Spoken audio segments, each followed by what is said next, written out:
ये पूंजी का प्रभाव था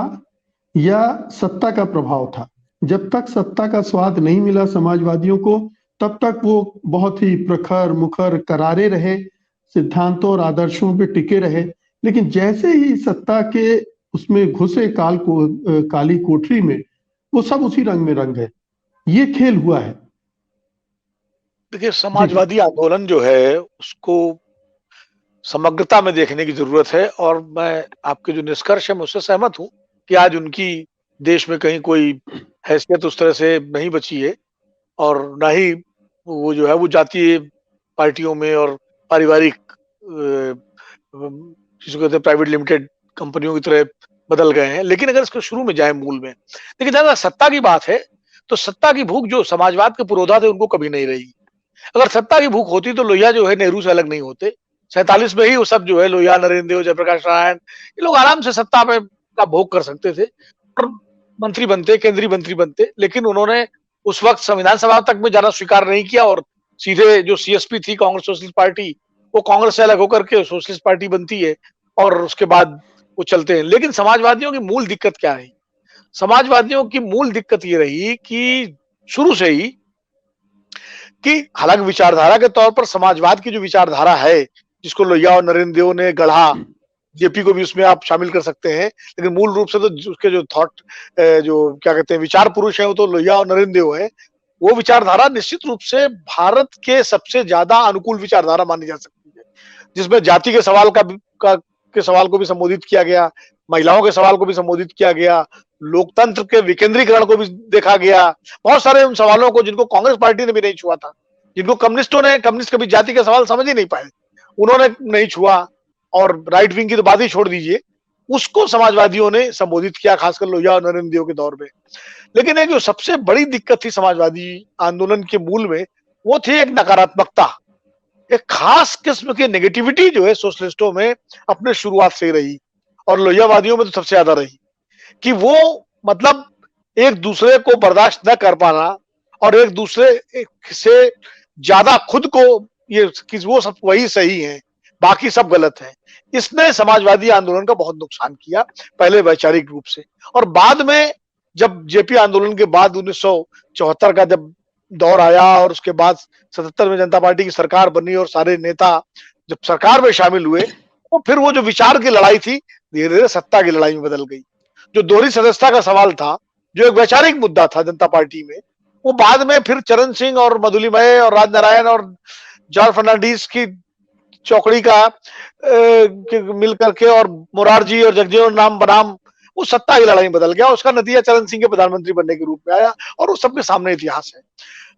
उसके बाद 80 के बाद समाजवादी आंदोलन तो लगभग खत्म हो गया, क्योंकि समाजवादी पार्टी ही खत्म हो गई, सोशलिस्ट पार्टियां ही खत्म हो गई थी, वो जनता पार्टी में समाहित हो गई थी। जनता पार्टी अलग अलग टुकड़ों में रही, चंद्रशेखर अलग रहे, बाद में वो जनता दल आगे जब बनता है, उसमें भी देखिए ये दुर्भाग्य है कि ये कि जो समाजवादी आंदोलन के निकले हुए लोग थे वो अपना नेता किसको स्वीकार करते हैं? वो विश्वनाथ प्रताप सिंह को नेता स्वीकार करते हैं जो कांग्रेस से आए थे और कांग्रेस में उत्तर प्रदेश के चीफ मिनिस्टर रहे, रक्षा मंत्री रहे, वित्त मंत्री रहे। उनको जॉर्ज फर्नांडीज भी नेता मानते हैं, उनको शरद यादव भी नेता मान रहे हैं, उनको रामविलास पासवान भी मान रहे हैं, मधु दंडवते भी मान रहे हैं। उनको जो है सारा जो समाजवादी आंदोलन के निकले हुए बचे हुए लोग थे सबने उनको नेता माना। इससे बड़ी वैचारिक और नेतृत्व का संकट समाजवादियों के सामने क्या होगा कि वो अपना नेता खड़ा न करके कांग्रेस से एक आयातित नेता के सहारे कांग्रेस से लड़ने के लिए गए 1989 में। और उसके बाद 1989 में जब बीपी सिंह प्रधानमंत्री बने, फिर मंडल आयोग आया और भारतीय जनता पार्टी के साथ उनकी किस तरह से बिगड़ी बनी वो हम सबके सामने, और फिर वो बिखरते हैं। फिर वो आपस में जो है फिर छत्रपों का राज आ जाता है। रामकृष्ण हेगड़े जो है वो पहले ही अपना कर्नाटक का उनका एक मॉडल है, लालू प्रसाद यादव बिहार में मॉडल लेके चल देते हैं, मुलायम सिंह उत्तर प्रदेश में एक समाजवादी पार्टी बना लेते हैं।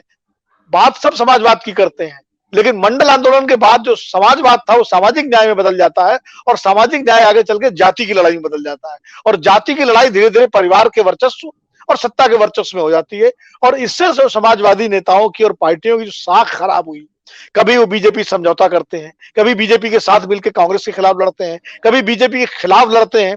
और आप देखिए जो जॉर्ज फर्नांडीज कलकत्ता के अधिवेशन में लोहिया के गैर कांग्रेसवाद के खिलाफ बात करते हैं, वही जॉर्ज फर्नांडीज आगे आकर के इतना ज्यादा गैर कांग्रेसवादी हो जाते हैं कि भारतीय जनता पार्टी जनसंघ को 6 दिसंबर 1992 के बाद जब राजनीतिक रूप से अस्पृश्य करार कर दिया गया था, तो उसकी स्वीकार्यता सबसे पहले जॉर्ज फर्नांडीज करते हैं। समता पार्टी बना करके नीतीश कुमार और जॉर्ज फर्नांडीज, जब अनटचेबल जो बीजेपी हो जाती है सेकुलर जमात में और सामाजिक न्याय की ताकतों के बीच में, उसको टचेबल बनाने का काम जॉर्ज फर्नांडीज करते हैं। और फिर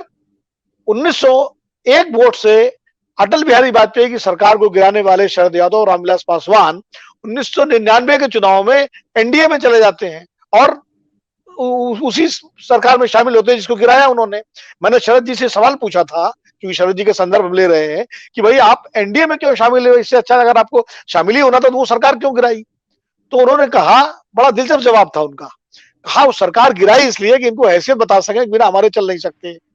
और शामिल इसलिए हुए हैं कि जिस सरकार में, जिस गठबंधन में शरद यादव होंगे, जॉर्ज फर्नांडीज होंगे, नीतीश कुमार होंगे, रामविलास पासवान होंगे, जिसको तेलुगु देशम होगा, डीएमके होगा, वो फिर अपना एजेंडा कहां लागू कर पाएंगे कट्टरवाद का, राइट विंग का? हमने तो नेशनल एजेंडा बना दिया है कि तीनों मुद्दे, वो खाली उन्होंने हिंदुत्व को 3 मुद्दों तक सीमित कर दिया। ये देखिए अभी एक वैचारिक समझ का संकट था कि उन्होंने आरएसएस के हिंदुत्व को, जो एक बड़ा उनका एक थॉट वैचारिक आग्रह है, जो परम वैभव की बात करता है हिंदू राष्ट्र के रूप में, उसको उन्होंने खाली राम मंदिर, ट्रिपल तलाक, ये समान नागरिक संहिता और 370 तक सीमित कर दिया और कहा ये अलग कर दीजिए।